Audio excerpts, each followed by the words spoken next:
month. Right on. Well, sounds good, Terry. I appreciate that. And I'll be looking forward to hearing that radio for that live feed. All right, bud. Cool. Thanks, buddy. I'll talk to you. Yep, we'll see you here at BK7. Yep, right on. Thanks, Steven. Okay. All right, buddy. Okay. Bye. All right. So Stephen Chase, your winner.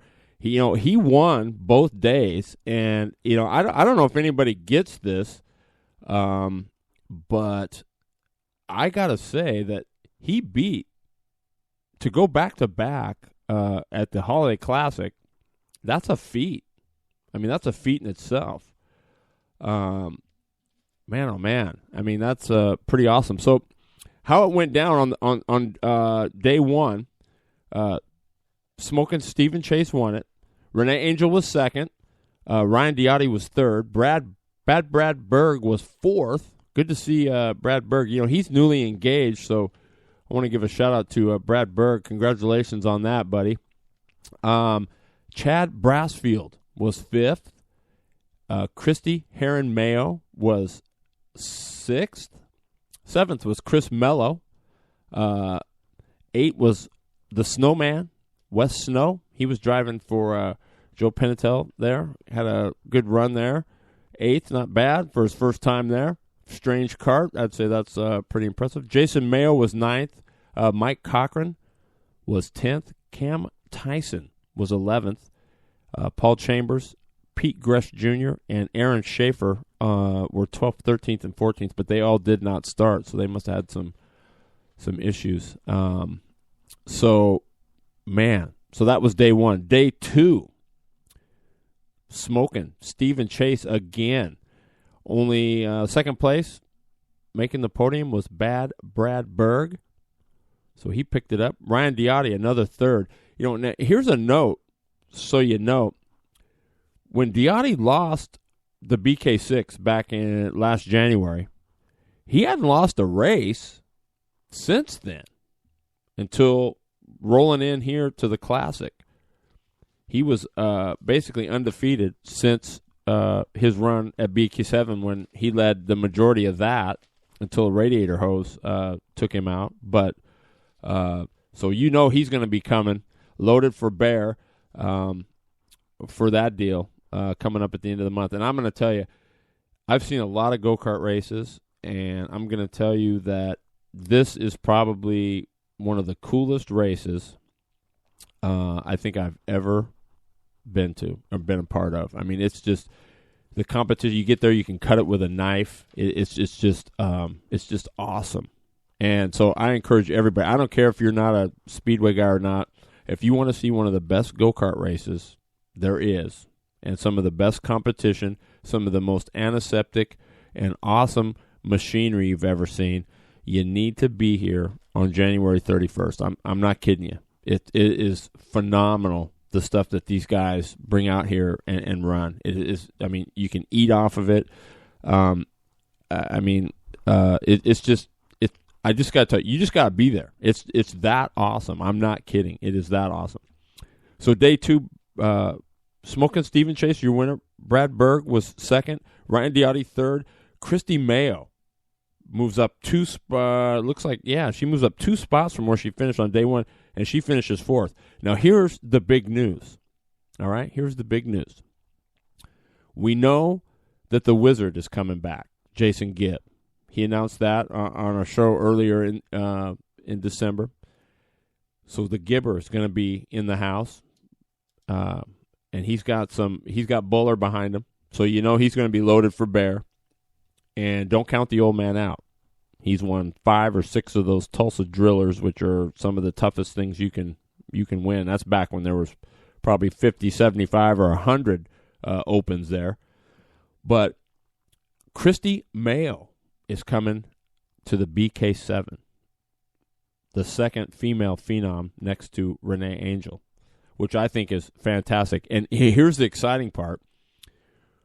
We all get to sample this famous salsa that she's known for. She is a salsa queen, I guess.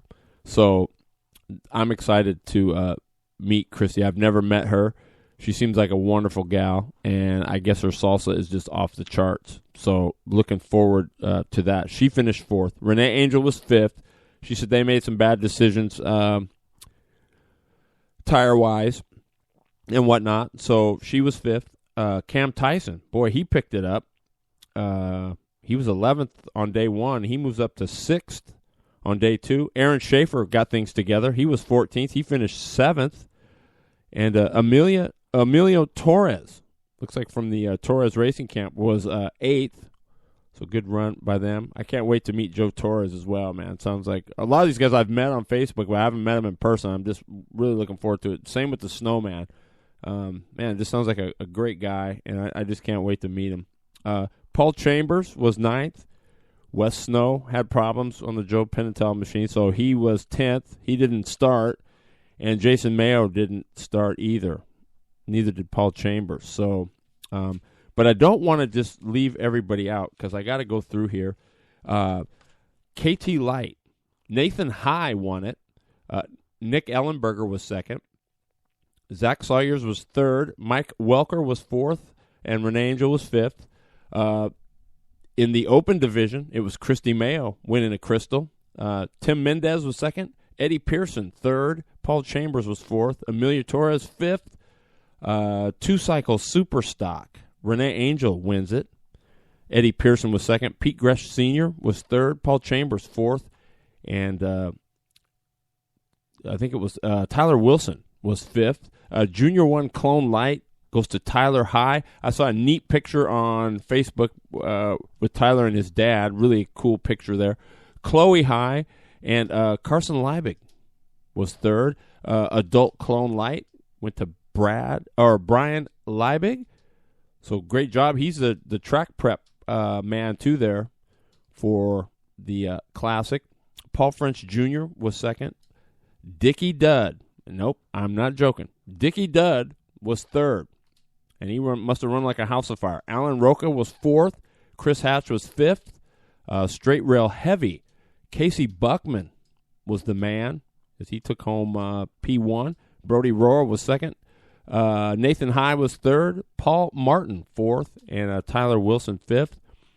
Then they had a class F200 and KT combined. And I believe the KTs ran at like 370 and the F200s ran at 360, which I think is a cool deal. Weight them up. That's the way to do it. Brody Roa, I got a chance to see him.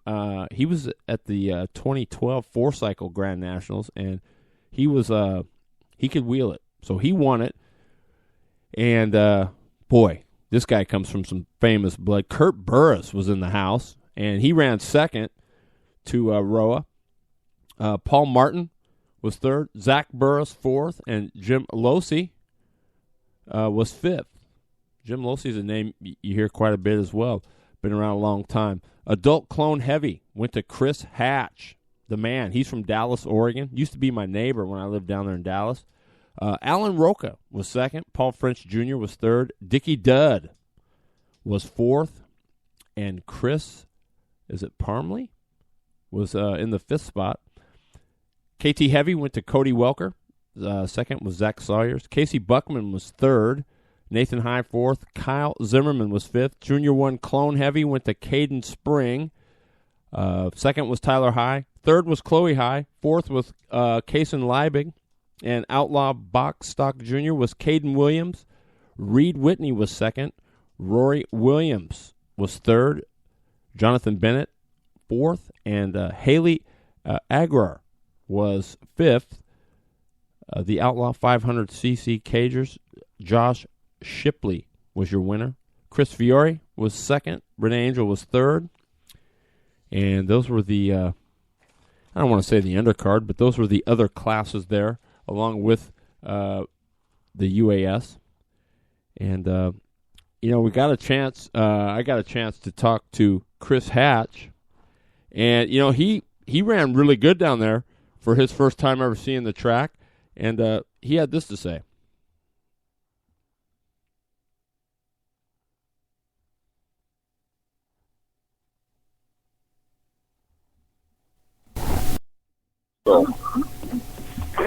Yeah, I get to come home with 2 crystal bowls. Man, well, you need to have Mayo fill that thing up with salsa. Yeah, the salsa sounded good. I think I'm going to have Lucky Charms in them tomorrow. Hatch, man, I'm so happy for you. That's awesome, dude. Yeah, it was cool. We just had to, step up the handling a little bit and threw some things at it, and everything worked really well today. So handled great, and I always said that's what it takes to win races, good handling. So it was cool to have your crew chief and John Hatch there, your dad. That's pretty slick. Yeah, Old Man Hatch and I kind of have a history of showing up at big races when we're together and turning out and getting some good results. So yeah, it's fun. Man, that's so cool. And now, how about your wife? I mean, she's probably used to this, but did she enjoy herself? We're still working that out. It was great that I have a wife who will let me come racing anyway, and this has been a long time since she's come to one of these big events, so we've had been able to spend some time together like that. But she's thinking we need to hit Six Flags on the way home and get a little bit more fun time in. Awesome, man. So the car was good all day long? It was really good in hot laps, and in the first heat was fast, but I could feel it starting to get binding up a little bit. And so, we changed the tires out a little bit, went to a little different setup for the second heat, and really turned it up and turned some blistering times in the main. Wow, fantastic. So now, I know he was pretty busy, but I know Shane Biles is helping you out. Renee Angel's crew chief. Was that a good setup for you there too? You know what? We and we like this about each other, but Shane and Renee, they want to focus. They do their thing, and I'm over there. I do my thing. We actually don't talk a whole lot during the day. A little bit at night, processing a little bit. So, we kind of focused on our game and what we did, and they did their thing. So it was fun. Man, awesome. That's so awesome. So now it's off to Six Flags and then on your way home, huh? Yeah, it'll be a long drive home, but you know what? My wife and I like doing the road trip thing, so we're going to go hit Six Flags and maybe stop a night and have some microbrews in Ashland on our way home and, still get home and have nice nap time before we have to go to work next Monday. Yeah, fantastic. All right, so that was Chris Hatch talking about his big win down there in Clone Heavy. And, it's getting that time. Boy, an hour. It is. It's the fastest hour on the web right here at the Northwest Race Report. Hey, I want to take a minute. I know got some of you listening in here. I want to just give a big shout-out to all you people. I said on here that helping others reach their goals and dreams and stuff. And I just want to say, man, each and every one of you, I just want to thank you for all the great support, the encouragement. It always comes at the best time, and I love all of you. I really do. I root for all of you. I just love to see you guys do good, and I just want to say I appreciate so much just all the support and kind words and all the help. Eric Stansberry, who helped me out to get down there to the West Coast Shootout. I mean, Shane Smith for his constant, we chat back and forth. He's always helping me out with little things on the show. I just want to say, just everybody, all the positive feedback. I just, man, it's almost overwhelming, and it's very humbling. And I just want to say thank you all so much, and stick with me because I'm gonna do nothing but get better for you. I guarantee it. So, looking forward to the BK7 coming up on January 31st. Join me next week. I wanted to let you know next week we're gonna have Scott Warning on the show, who is one of the Ohio assistant administrators for the Unlimited All-Stars, and he's got some big info on Route 68. So he's going to be giving you, the kind of tires that work there, the gearing, all that kind of stuff. He called me this, matter of fact, just the other day, and we chatted for a little bit. So he's going to be on the show, and we're just going to kind of dedicate that to the Nationals and do a little bit of stuff there so you guys can start planning ahead, those of you that are wanting to go back there. and so he wanted to volunteer his knowledge and inform everybody. So that should be a real cool thing.